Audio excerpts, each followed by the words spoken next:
Rolls Royce limited एक British luxury car और बाद में एरो इंजन निर्माण व्यवसाय था जिसकी स्थापना 1904 में चार्ल्स रोल्स और हेनरी रॉयस की साझेदारी से मैनचेस्टर में हुई थी। अपने क्रेन के साथ रॉयस की अच्छी प्रतिष्ठा के आधार पर उन्होंने लग्जरी कारों के निर्माण द्वारा बेहतर इंजीनियरिंग के लिए जल्दी ही ख्याति अर्जित कर ली। व्यवसाय को 1906 में रोल्स रॉयस लिमिटेड के रूप में शामिल किया गया और 1908 में डर्बी में एक नया कारखाना खोला गया। प्रथम विश्व युद्ध ने कंपनी को एरो इंजन के निर्माण में ला दिया। जेट इंजनों का संयुक्त विकास 1940 में शुरू हुआ और 1944 में उनका उत्पादन शुरू हुआ। रोल्स रॉयस ने तब से सैन्य और वाणिज्यिक विमानों के लिए इंजनों के विकास और निर्माण के लिए एक स्थायी प्रतिष्ठा बनाई है। पूर्व रोल्स रॉयस लिमिटेड 1906 से 71, रोल्स रॉयस 1971 लिमिटेड 1971 से 77, रोल्स रॉयस लिमिटेड 1977 से 86, रोल्स रॉयस पीएलसी 1986। कंपनी प्रकार 1906 private limited company, 1907 public limited company, 1971 राज्य के स्वामित्व वाली कंपनी।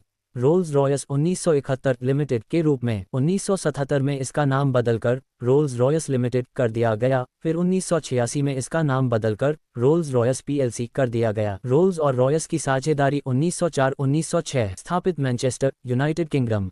1906 एक निजी कंपनी के रूप में, 1971 एक राज्य के स्वामित्व वाली कंपनी के रूप में, 1971 स्वैच्छिक रिसीवरशिप। अधिकांश संपत्तियां ब्रिटिश सरकार द्वारा खरीदी गई थी। राज्य के स्वामित्व वाली कंपनी तक व्हीकल्स को बेची गई मोटरें 1980। एरोस्पेस को रोल्स रॉयस पीएलसी के रूप में जनता को बेचा गया 1987। उत्तराधिकारियों automotive Rolls Royce Motors, aerospace Rolls Royce Holdings. मुख्यालय डर्बी यूनाइटेड किंगडम। प्रमुख लोगों Claude Johnson, Ernest Hives, Adrian Lombard. उत्पादों ऑटोमोबाइल, नागरिक और सैन्य हवाई इंजन, समुद्री प्रणोदन प्रणालियां, बिजली उत्पादन उपकरण। सहायक महत्वपूर्ण सहायक कंपनियां 1931 Bentley Motors, 1939 Park Ward, 1959 H J. Mulliner and company, 1961 Mulliner Park Ward, 1966 Bristol aircraft holdings, Bristol airplane company, Bristol Siddeley engine, 1973 Rolls Royce Motors.